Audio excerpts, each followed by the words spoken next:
আমাকে দেখলে নাকি মনে হয় আমি কোনো রান্নাবান্নাই করতে পারি না। অনেকে আমাকে এই কমেন্টটা করেছে, আই ডোন্ট নো ওয়াই। তো এই জন্য আপনাদের জন্য অনেক কঠিন একটা রান্নার রেসিপি নিয়ে এসেছি আমি, পটল চিংড়ির দোলমা। বাট আমি আমার পদ্ধতিতে করে দেখাবো, খুবই সহজ পদ্ধতিতে। এখানে আমি 8-10 পিস বড় সাইজের চিংড়ি পেস্ট করে নিয়েছি, সাথে আমি শুকনো মরিচ অ্যাড করেছি ভাজাটা, আর বেরেস্তা অ্যাড করেছি, আর সল্ট পরিমাণ মতো। এখানে আমি পটলটাকে ক্লিন করে নিয়েছি একটা বাটার নাইফ দিয়ে। উপরে যে গ্রিন অংশটা থাকে ওইটা পুরোপুরি পিল অফ করা যাবে না।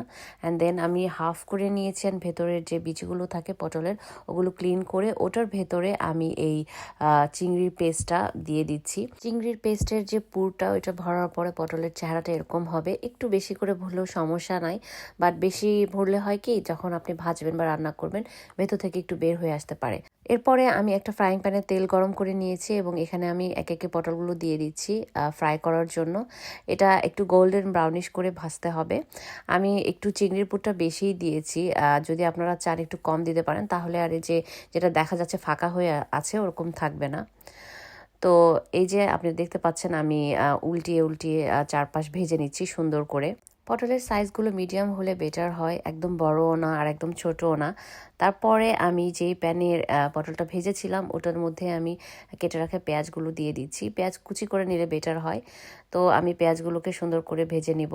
পেঁয়াজটা ভাজা হয়ে গেলে এর মধ্যে আমি খুবই অল্প পরিমাণে আদা রসুনের পেস্ট অ্যাড করব। আপনারা দেখতে পাচ্ছেন একদম অল্প পরিমাণে অ্যাড করেছি আমি। তারপরে আমি অ্যাড করব টমেটোটা আমি একটা মিডিয়াম সাইজের একটা টমেটো নিয়েছি। টমেটোটা অ্যাড করলে ঝোলটা খেতে অনেক মজা হয়, একটু ঘন হয় আর কি, যে কারণে টমেটো অ্যাড করছি। টমেটোটাকে 2-3 মিনিট রান্না করার পরে আমি অ্যাড করে দিব পানি। পানিটা অ্যাড করার পরে আমি একে একে গুঁড়ো মশলাগুলো অ্যাড করে নিব। ফার্স্টে আমি অ্যাড করছি হলুদ গুঁড়ো, তারপরে মরিচের গুঁড়ো, তারপরে অ্যাড করছি একটু জিরার গুঁড়ো। খুবই অল্প পরিমাণে অ্যাড করব, যেহেতু চিংড়ির একটা তরকারি, সো বেশি মশলা দিলে আসলে চিংড়ির টেস্টটা চলে যায়। আমি চিংড়ি বা ইলিশ রান্না করার সময় মশলা খুব কম ইউজ করি। তারপরে মশলাটাকে একটু ভালো করে কষায় নিতে হবে। আমি 2বার পানি ইউজ করেছি কষানোর জন্য। এরপরে এটার মধ্যে একদম ফাইনালি যে পানিটা আমি চাই, ঝোলটা চাই, যে গ্রেভিটা হবে, ওইটার জন্য আমি পানি অ্যাড করছি। পটল দেওয়ার পরে কিন্তু এই গ্রেভিটা কমে আসবে, পটলের মধ্যে পানি ঢুকবে। সো এই জন্য আমি একটু বেশি করে অ্যাড করেছি। পানিটা ফুটে আসলে তারপরে আমি ভেজে রাখা পটলগুলো অ্যাড করে দিচ্ছি। এখানে চিংড়ি মাছ একটু বের হয়ে গিয়েছে, যেহেতু আমি চিংড়ির পুরটা আমি বেশি করে দিয়েছিলাম পটলের মধ্যে। সো এটা সমস্যা নাই, এটা গ্রেভির সাথে মিলে যাবে, তখন গ্রেভিটা খেতে এমনিতে অনেক টেস্ট হবে আরও।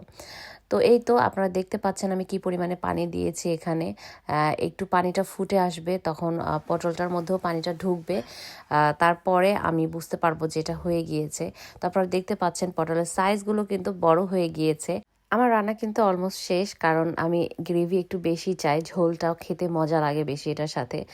সো এই তো আমি গরম গরম ভাতের সাথে পটলটা পরিবেশন করছি। এই রান্নাটা খুবই সিম্পল, বাট খেতে ভীষণ ভীষণ মজা। যারা সবজি পছন্দ করে না বা পটল পছন্দ করে না, তারাও এটা কিন্তু লাইক করবে। নামটা শুনতে অনেক কমপ্লিকেটেড মনে হলেও রান্নাটা কিন্তু অনেক সহজ, আপনারা দেখেই নিলেন।